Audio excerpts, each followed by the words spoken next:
She was Hollywood's perfect leading lady, but Myrna Loy's life was anything but perfect.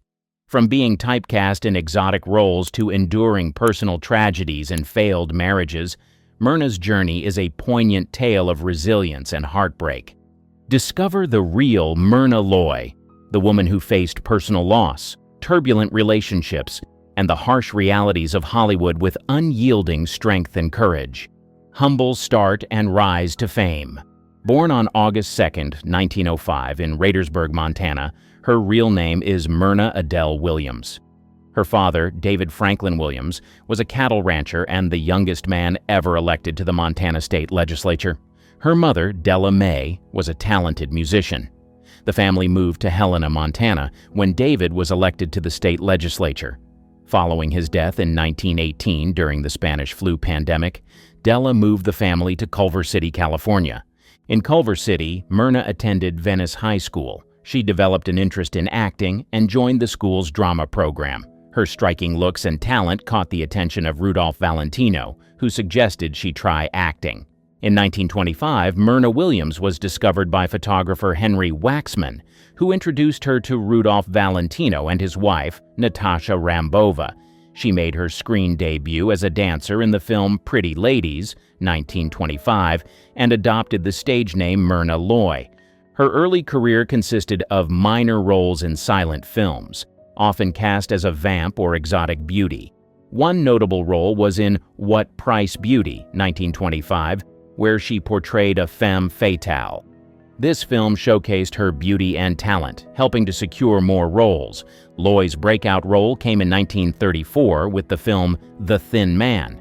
Cast as Nora Charles opposite William Powell's Nick Charles, her chemistry with Powell was undeniable. The film was a huge success, leading to 5 sequels. She once said, "I never enjoyed my work more than when I worked with Bill Powell.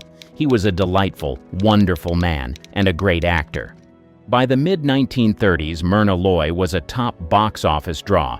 In 1937 and 1938, she was voted the Queen of the Movies by exhibitors, sharing the honor with Clark Gable, who was named King of the Movies.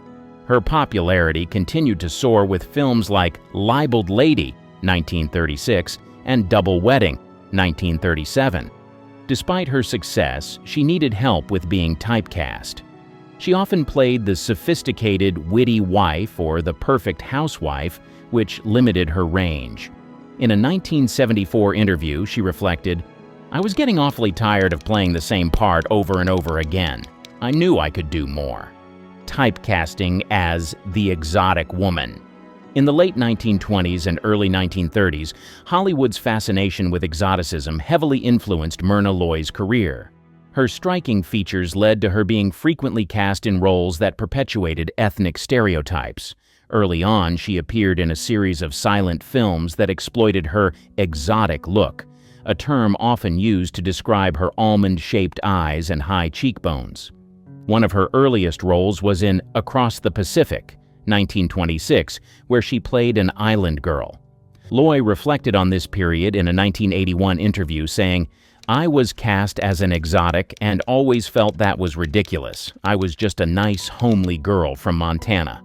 She continued to play similar roles in films like The Crimson City, 1928, and The Black Watch, 1929, where she often portrayed characters of Asian or Middle Eastern descent. In The Desert Song, 1929, she played Azuri, a Middle Eastern dancer. Despite the film's success, these roles reinforced the stereotype that she could only play exotic characters. Critics and audiences alike began to associate her with these types of roles, limiting her opportunities to showcase her versatility as an actress. Loy's frustration grew as she felt confined by these roles. She worked tirelessly to break free from typecasting, determined to prove her acting prowess extended beyond exotic portrayals. Her big break came with The Thin Man, 1934, where she played Nora Charles, a witty, sophisticated, and thoroughly American character. This role marked a turning point in her career, but the shadow of her early typecasting lingered. MGM, the studio that signed her in 1932, played a significant role in her career transformation. Irving Thalberg, MGM's head of production, recognized her talent and began casting her in more diverse roles. Despite this shift, Loy still faced typecasting pressures. In her autobiography, Being and Becoming, she wrote, "I fought against that stereotype for years. I wanted to be known for my talent, not for the color of my skin or the shape of my eyes." Her persistence eventually paid off, leading to more varied roles in films like Manhattan Melodrama, 1934, and Petticoat Fever, 1936. Despite breaking away from the exotic stereotype, the experience left a lasting impact on her: the shadow of personal loss. While Myrna Loy's professional life soared, her personal life was marred by profound losses that shaped her resilience and strength. The first significant blow came in 1918 when her father, David Franklin Williams, died during the Spanish flu pandemic. This loss deeply affected Loy and her family, prompting their move from Montana to California in search of a fresh start. In Hollywood, Loy's career blossomed, but personal tragedy struck again. Her close friendship with Jean Harlow, a fellow actress and MGM colleague, ended abruptly with Harlow's untimely death in 1937. Harlow died of kidney failure at the age of 26, a shock to Loy and the Hollywood community. The loss of Harlow profoundly impacted Loy, who often reflected on the fleeting nature of life and success in Hollywood.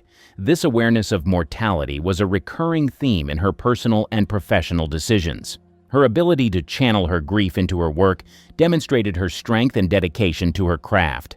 Her romantic relationships were also marked by disappointment and heartache. Amidst being celebrated as the only good girl in Hollywood, she had a private life that often contrasted with her public image.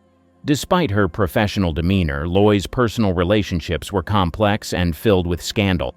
In 1932, she began dating Arthur Hornblow Jr., a married film producer. Their affair was not a well-kept secret, and Loy eventually married Hornblow, casting a shadow over her reputation. Even after their marriage, she reportedly had numerous affairs with her co-stars, most notably Spencer Tracy.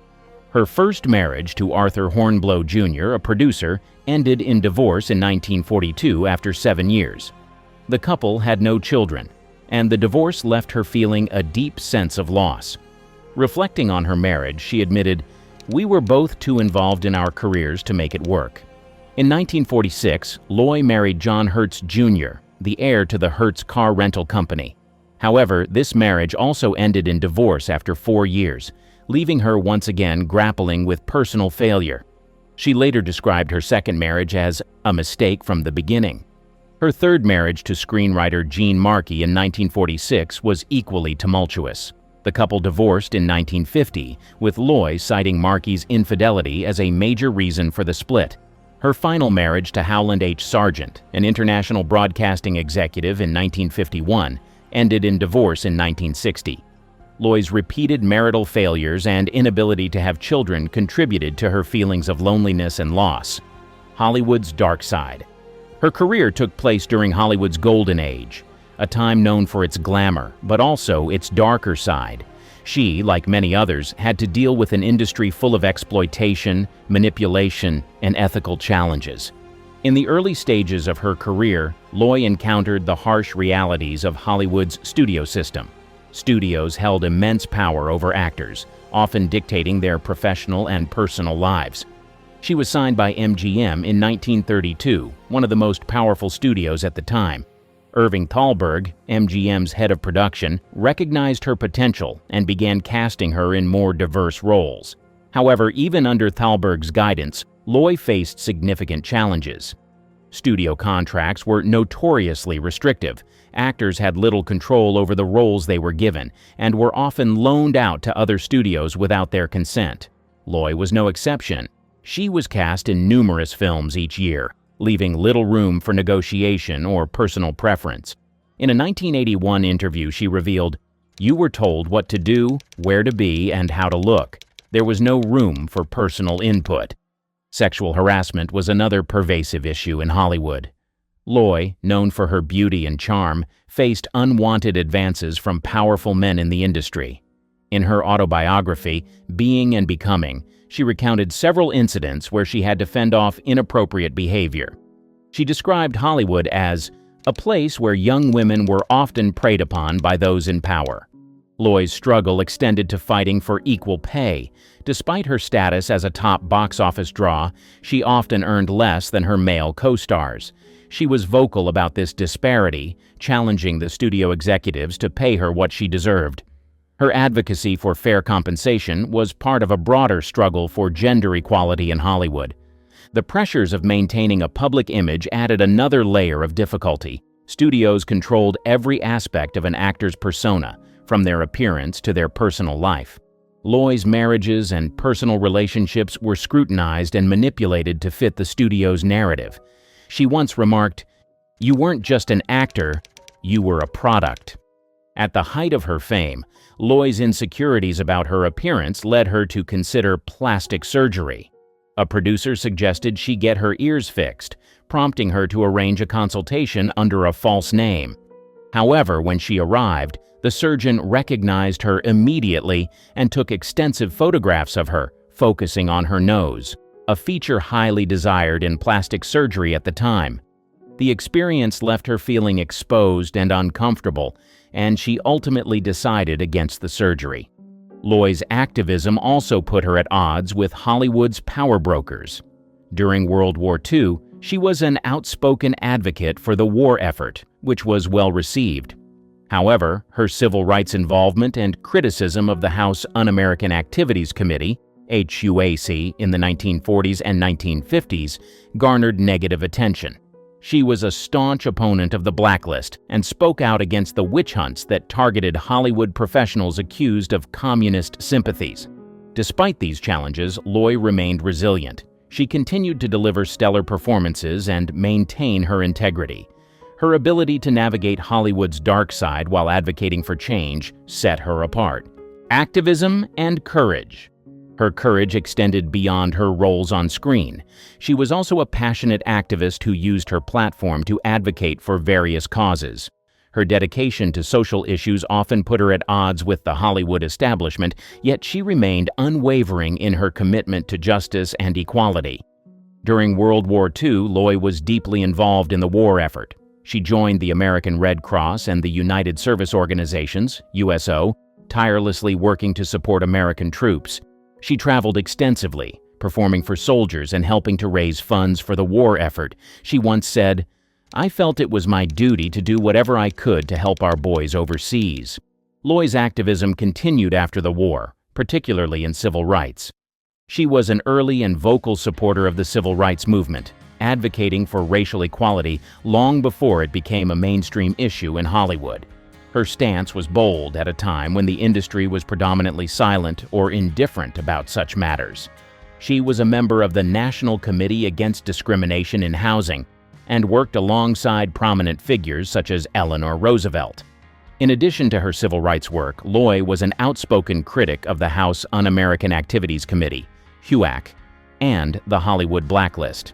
The HUAC investigations of the 1940s and 1950s targeted individuals in the entertainment industry accused of having communist ties. She viewed the blacklist as a grave injustice, publicly condemning the witch hunts. In a 1974 interview, she stated, "It was a terrible time, full of fear and suspicion. Many innocent people's lives were ruined." Loy's activism also included advocating for women's rights. She supported various women's organizations and used her influence to highlight issues such as gender equality and reproductive rights. Her commitment to these causes was reflected in her personal and professional life. Despite facing industry pressures to conform, she remained true to her principles. Her dedication to activism did not go unnoticed. Loy received several awards and honors for her contributions to social justice. In 1988, she was honored with the Jean Hersholt Humanitarian Award, which recognized her humanitarian efforts. This award was a testament to her lifelong commitment to making a positive impact beyond the silver screen. Loy's courage in speaking out against injustices often came at a personal cost. Her outspoken nature sometimes resulted in lost opportunities and strained relationships within the industry. However, she remained steadfast, believing that her principles were more important than her career. "I couldn't just stand by and do nothing," she once remarked. "If I saw something wrong, I had to speak out." A heart-wrenching decision. In the early 1930s, Myrna Loy faced one of the most challenging and private ordeals of her life. At the height of her career, she discovered she was pregnant. The timing was particularly difficult, her career was soaring, and the pressures of Hollywood made it nearly impossible for a leading actress to balance a high-profile career with motherhood. Given the era's social and professional expectations, Loy decided to have an abortion. At the time, abortion was not only socially controversial, but also illegal in many places, forcing women to seek unsafe procedures. For her, this decision was not made lightly. It was a heart-wrenching choice influenced by her professional commitments and the societal norms of the time. Her procedure was performed clandestinely, as was common in those days due to legal and societal constraints. Unfortunately, the procedure was botched. The substandard medical care led to severe complications, resulting in Loy becoming infertile. The impact of this botched abortion was profound, both physically and emotionally. The aftermath of the procedure left her devastated. She never had children, a loss that she felt deeply throughout her life. In her autobiography, Being and Becoming, published in 1987, she briefly touched upon this painful chapter of her life, revealing the depth of her sorrow and regret. Loy wrote, "It was a decision I made in a moment of fear and uncertainty, and it cost me dearly. I lived with that pain every day."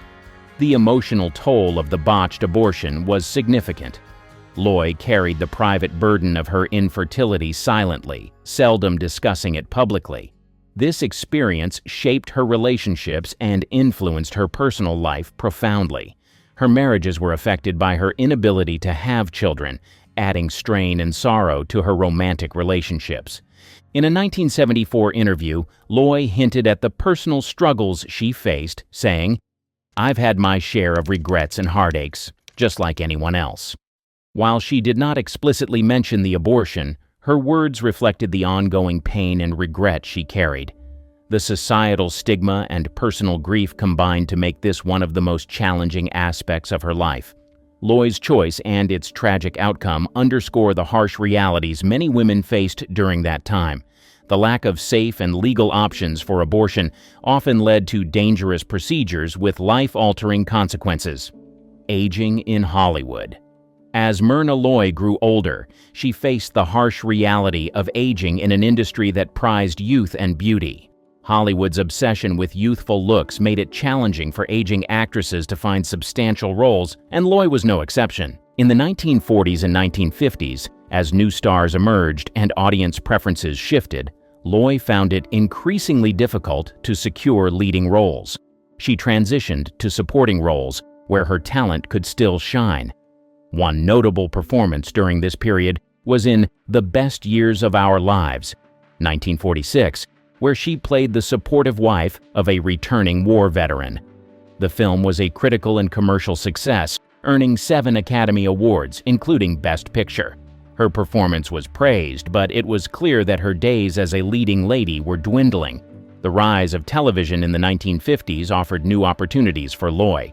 She appeared in several TV productions, which allowed her to continue working and stay relevant in the entertainment industry. However, the transition from film to television was not always smooth. The smaller screen and lower budgets often meant less glamorous roles and fewer opportunities to showcase her star power.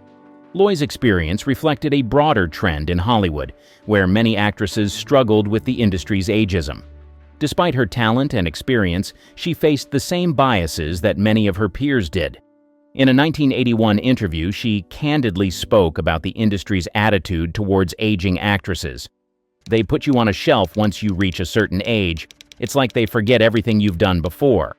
Financial necessity also played a role in Loy's continued work. Despite her success, she faced financial difficulties due to failed investments and costly divorces.